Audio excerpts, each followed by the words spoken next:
Before sunrise, the neighborhood still slept beneath a veil of gray silence, the kind that makes every sound feel louder and every shadow feel heavier. But on this morning, something darker than silence lingered in the air. Something waiting to break. A single porch light glowed outside the small family home, casting a pale circle on the driveway where a thin mist hovered. Inside the house, life was ordinary, the smell of baby lotion. A tiny pair of shoes left near the door. A father, exhausted from another long week, preparing for work like he did every morning. His name was Arman, 32 years old, hardworking, proud, devoted to his family in the kind of quiet, humble way most people never noticed. But this morning, the weight on his shoulders felt unusually heavy, as if the day itself was warning him. As he buttoned his shirt in the dim hallway, his toddler stirred in the next room, a soft shuffle. A tiny breath, a hint of movement, nothing unusual, yet something about it felt off, like an unspoken signal that the rhythm of their life had just slipped out of tune. Arman didn't notice. He grabbed his bag, kissed his wife's forehead as she slept, and walked toward the door. Outside, the air smelled of dew and cold concrete. He unlocked his car, tossed in his bag, and sighed the tired sigh of a man who felt buried beneath responsibility. Behind him, inside the house, a small hand clung to the edge of a half-open door. A toddler, barely able to speak, yet brave enough to follow the moving shape of his father, his little body wobbling, his tiny feet padding softly on the cold tiles, drawn by the simple instinct every child is born with: find the person you love most. The child reached the doorway just as Arman stepped off the porch, and no one saw him slip out. The driveway felt colder now, the wind sharper. A dog barked 2 streets away, making the child flinch and freeze. But then he spotted the familiar shape of the car and toddled forward, curious, smiling, unaware of how fragile his world truly was. Arman settled into the driver's seat. He turned on the ignition. The engine rumbled through the quiet morning. He checked his mirrors once. He exhaled. He shifted to reverse. Somewhere behind the car, a tiny silhouette stopped walking, swaying slightly as it lost balance and sat down on the concrete. Arman rolled backward. At first, the movement was smooth, then it wasn't. A small bump lifted the car for barely half a second. Barely noticeable, barely enough to question, just enough to exist. He paused. The engine idled. He stared at the empty driveway through the rear window. Nothing looked wrong. He rolled the car forward again, assuming he had hit a stone or a branch. The kind of harmless things that never stay in your mind for longer than a breath. He drove away. Inside, the house remained still. His wife continued sleeping. The toys on the floor remained untouched. The tiny shoes near the door were still there. But one thing was missing, and that absence was about to shatter the world. Minutes later, as Arman reached the main road, something tightened in his chest. Not pain, not panic, just a strange, uncomfortable pull. He checked the time. He thought about work. He thought about the day ahead. And then, without warning, a single thought struck him so sharply it felt like a blade. Did he close the toddler gate? His heartbeat stuttered. A quiet fear crept into his mind, the kind he usually dismissed. But this time it spread faster. He dialed his wife's phone, no answer. She was a deep sleeper, and he knew it. Another call, no answer. By the third call, his hands had begun to tremble. He made a sharp U-turn. His chest tightened more. His breathing sped up. He didn't know what he was afraid of, but the body always knows before the mind does. When he reached the street, the morning light had grown brighter. The mist thinner, the world clearer, but clarity didn't bring comfort. His car pulled into the driveway. He stepped out. The air felt wrong. The house felt wrong. Everything felt wrong. Inside, he stormed into the hallway. The toddler's room was empty, his toys untouched, his blanket folded exactly as it was the night before. Arman froze. A cold wave rolled through him, a realization he could not swallow, a terror he could not deny. He ran outside again. the dread now a storm inside his chest. And that was when it happened. A single sight, a single detail, a single truth. Something small lay behind the rear tires of his car, still. Silent, fragile, the world stopped. The morning bird song disappeared. The air thickened. Time collapsed into a single moment. Arman felt his knees give out as the horrifying truth reached him in a single, merciless strike. He had killed his own child, yet the nightmare had only begun, because what came next would tear apart the illusion of accident, unravel hidden decisions, trigger investigators, and reveal the smallest moments that lead to the biggest tragedies. And when the authorities arrived, they would notice something that changed everything, a detail Arman had missed, a detail that suggested this may not have been an accident at all. The investigators stood silently at the edge of the driveway, their eyes fixed on the small, tragic scene behind the car. The sun had fully risen now, casting a harsh light over everything, exposing every crack, every mark, every truth that wished it had stayed hidden. But it was not the accident itself that held their attention. It was the detail beside the tire, a detail Arman never saw. A faint streak of dried mud, smeared in a strange direction, as if something had been moved. Shifted, adjusted after the impact. One officer crouched down, studying the marks closely. Another paced slowly, scanning the ground with the practiced focus of someone who had seen far too many tragedies to believe in simple explanations. Inside the house, Arman was collapsing under the weight of his own guilt. He sat on the floor near the entrance, his hands shaking uncontrollably, his breath breaking into uneven fragments. His wife, pale and trembling, hovered over him in silent shock, her eyes hollow as she replayed the morning again and again, searching for something to make it untrue. But outside, the tone had shifted.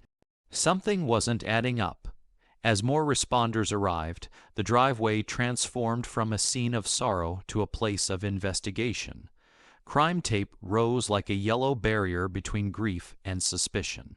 Officers whispered to each other as they examined the tire marks again. One of them pointed to the slope of the driveway, the slight incline, the exact position of the body. The physics did not make sense. The toddler should have been seated further back if he had simply followed his father. But where he was found told a different story, a quieter, darker possibility. Inside, Arman had no idea what they had noticed.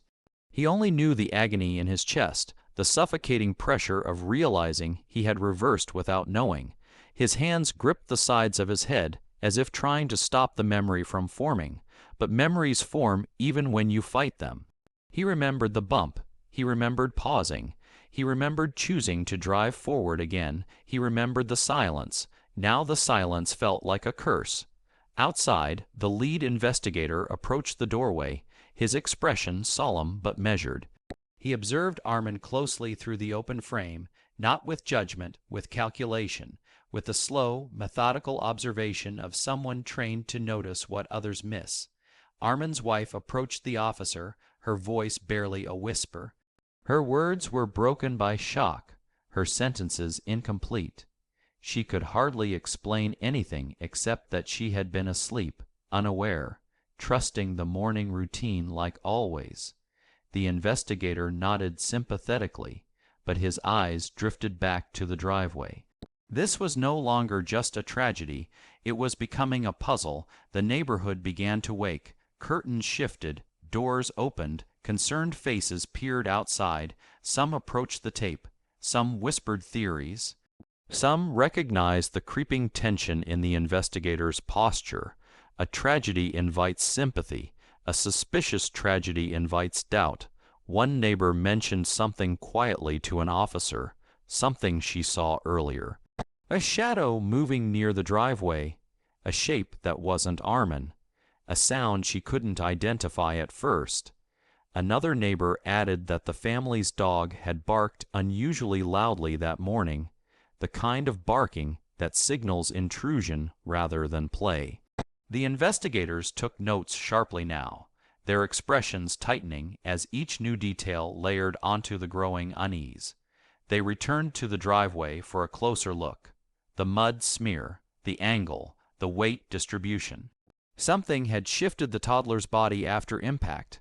Something deliberate, something calculated. Inside, Arman felt the world closing in around him. He had not yet been told.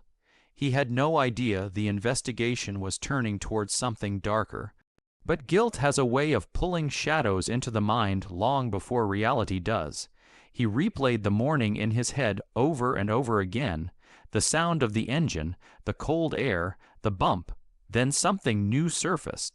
A detail he had not considered before, a sound he had ignored. When he first stepped outside that morning, there had been a faint scrape near the side gate.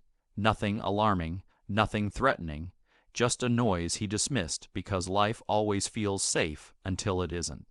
That scrape echoed in his memory now, amplifying into something sinister. Meanwhile, outside, the investigators finally voiced what they had been silently circling around since the moment they arrived. The accident might have happened, but the final position of the child, it was staged. The officers shared the realization quietly, almost reluctantly, because the implication was horrifying on a different level. It suggested manipulation, interference, presence. Someone might have been there. Someone might have moved the child. Someone might have wanted the scene to look like an accident. The thought chilled them. And the timing made everything worse. If the child wandered out moments after Arman, if someone else was lurking around the property, if the body had been placed behind the car deliberately, the investigators needed answers. And there was only one person who could provide the first piece of truth. They approached the doorway again, their footsteps heavy with the weight of suspicion. The lead investigator stood before Arman, watching him tremble, watching him break, watching him drown in guilt he never questioned. But now guilt was no longer the only lens through which this tragedy was being seen. Before the investigator spoke a word, Arman lifted his head slowly. His eyes were swollen, his voice cracked. He whispered something that froze the investigator in place. He mentioned the scrape near the gate. The investigator's expression changed instantly. He asked for every detail, every sound, every moment. And as Arman explained what he thought was meaningless, the puzzle began to rearrange itself into a picture more disturbing than the initial tragedy could ever suggest.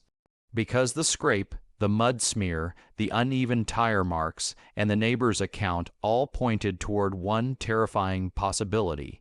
This was not just a tragic accident. This was a setup. Someone had used the father's routine. Someone had used the toddler's innocence. Someone had used the morning silence. Someone had weaponized the ordinary. And now, as the investigators stepped away to reassess the entire scene, the truth loomed like a storm on the horizon. The father was not the only one responsible. Someone else had been there, watching, waiting. The case had officially transformed from accidental death to potential foul play, and the next discovery would rip the story even wider open. Because behind the side gate, hidden under a patch of soil disturbed only minutes ago, the officers found something that changed the entire direction of the investigation. A footprint, small, bare, but not belonging to a child.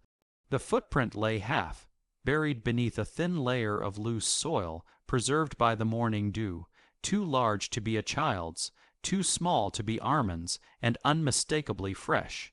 The investigators exchanged a glance, a quiet confirmation that the puzzle had shifted into something far more sinister.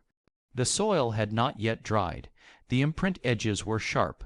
Whoever had been there had stood at that spot less than an hour ago, a presence, a witness, or a perpetrator. The lead investigator stepped back, scanning the side of the house with renewed purpose. The fence line, the narrow walkway, the patchy grass, each detail offered a different direction, a different possibility, and all of them pointed toward interference. Inside the house, Arman remained frozen in the living room, his back against the wall, his face soaked with the kind of grief that bleeds into every breath. He had not yet been told about the footprint, about the new conclusion forming outside. He still believed the tragedy was entirely his fault, and that belief hollowed him out from the inside. But guilt and truth rarely walked the same path. As officers followed the line of disturbed soil, they found more signs. A shard of splintered wood from the gate lock, a faint impression on the grass where someone had crouched, and most telling of all, a fresh drag mark leading from the porch to the driveway. The child had not walked behind the car. He had been carried. The realization shook the investigators. The house had not been targeted randomly. This was personal, deliberate, calculated with cruel precision. They circled back to the gate, inspecting every angle. That was when an officer spotted something wedged between the fence board and a metal hinge. A scrap of fabric, blue, rough, torn, not from the baby's clothes, not from Arman, not from his wife, from someone else entirely. The lead investigator knew what needed to be done. He stepped inside the house, approaching Arman with unusual gentleness. The man was trembling, eyes red, shoulders shaking. He had lived an entire lifetime of regret in the last hour. The investigator knelt beside him, placing a hand on his arm in a gesture meant to soften the blow and sharpen the truth. Arman lifted his head slowly, confusion mixing with despair. The investigator explained the findings. The drag mark, the splintered gate, the footprint, the fabric. Each word struck Arman like a harsh new heartbeat. He stared blankly, unable to process the shift. Someone else had been there. Someone else had moved his child. Someone else had turned his routine into a weapon. The guilt in his chest didn't vanish, but it twisted into something darker, something colder, something closer to truth. The investigator asked the question quietly. Was there anyone who might want to harm him? Any disputes, any grudges, any threats? Arman shook his head at first. Then something surfaced, a memory, a name, a distant cousin, Naveed.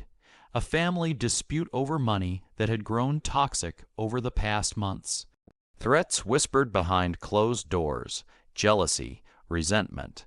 A man who had visited recently, pacing near the gate, arguing over a loan Arman refused to give. The investigators listened intently. The pieces began connecting. Naveed lived 3 blocks away. He knew Arman's morning routine.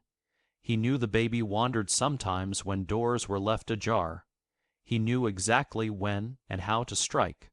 But the question remained. Why stage it as an accident? Why involve an innocent child? The investigator had seen it before. Spite disguised as coincidence. Revenge disguised as tragedy. A grudge deep enough to blind a person to innocence. Officers moved quickly now. The scene was no longer one of grief alone. It was a crime scene layered with intent. They canvassed the neighborhood, checking cameras, questioning neighbors, tracing footprints. At the end of the street, an elderly couple revealed a crucial detail.